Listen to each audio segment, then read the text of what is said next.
Eliman Habikan, président de l'Ex-Africa.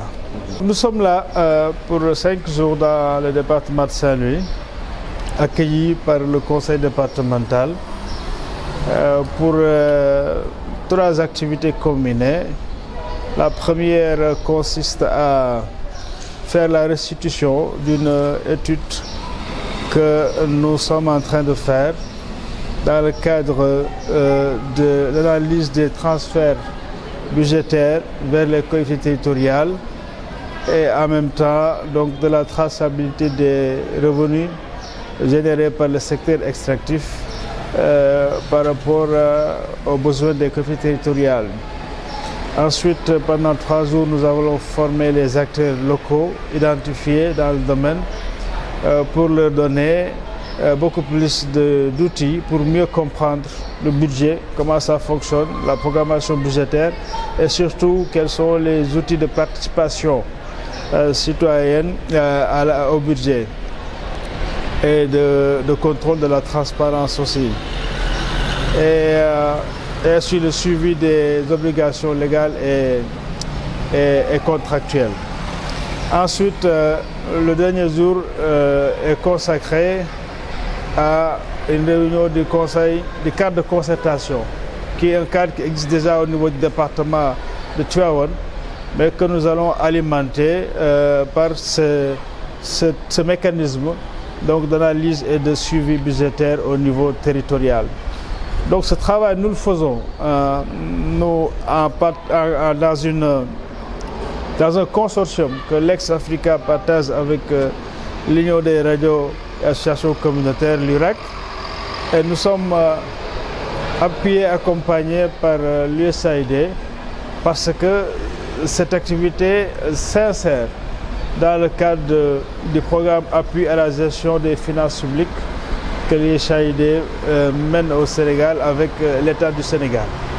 Donc nous, notre contribution en tant qu'acteur de la société civile, c'est d'identifier et de proposer des actions qui vont dans le sens de renforcer la transparence et la participation citoyenne.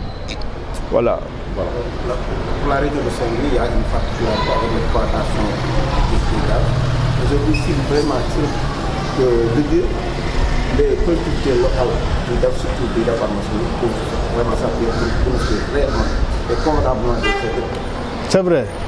Saint-Louis est particulièrement marqué par l'exploitation du gaz au large de la côte saint-louisienne, le projet GTA précisément, qui est partagé avec la Mauritanie. Donc beaucoup de revenus sont espérés de l'exploitation du gaz au large de Saint-Louis, qui n'a pas encore démarré, il faut le dire, mais il y a beaucoup d'espoir qui est nourri par rapport à ça. Et nous nous sommes dit que, compte tenu des risques aussi d'externalités négatives sur Saint-Louis, les activités économiques à Saint-Louis, il est important d'intégrer ce projet dans la réflexion et surtout de suivre aussi comment les revenus qui seront tirés de l'exploitation du gaz peuvent en retour servir aussi aux collectivités territoriales qui sont dans le département de Saint-Louis et au-delà. Alors, il y a aussi d'autres exploitations minières, parce qu'il y a le zircon qui est exploité au niveau de Gagnol aussi, et également il y a des carrières. Et comme vous le savez, le secteur minier prévoit un certain nombre de fonds, qui sont les fonds de péréquation et de développement local, qui sont redistribués au niveau national aux collectivités territoriales. Mais il y a aussi le fonds d'appui au développement local qui doit aller directement depuis les entreprises sur la base de 0,5% de leur capital aux collectivités territoriales directement impactées où sont implantées les extractions. Ceci n'est pas le cas pour le pétrole et le gaz parce que le code gazier et le code pétrolier ne prévoient pas cela. Par contre, l'État a décidé d'une budgétisation intégrale, c'est-à-dire l'ensemble des ressources vont aller dans le budget de l'État, en plus d'une partie qui est réservée à des fonds souverains et d'autres des fonds de stabilisation.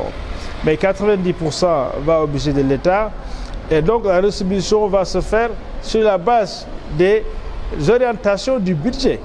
Donc ce qui est intéressant à ce niveau, c'est que les CLUG sachent comment la programmation budgétaire se fait et comment ils peuvent faire remonter leurs préoccupations pour que dans les investissements budgétaires, qu'il y ait donc une partie importante qui puisse revenir au département.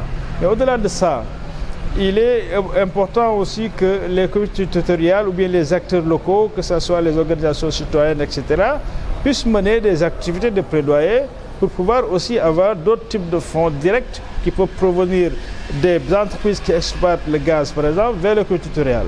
Par exemple, nous proposons une campagne, pourquoi pas, où dans le secteur minier, on a 0,5% des entreprises. Il y en a beaucoup plus que dans le secteur pétrolier, gazier, mais pourquoi pas demander aussi dans le secteur pétrolier gazier qu'il y ait un fonds d'appui au développement local, c'est-à-dire, ou bien au moins d'appui sectoriel. C'est-à-dire que sur le capital des entreprises qui exploitent le gaz et le pétrole, qu'on puisse tirer au moins 1% qui peut revenir, par exemple, à la protection des activités du secteur de la pêche et également de l'environnement.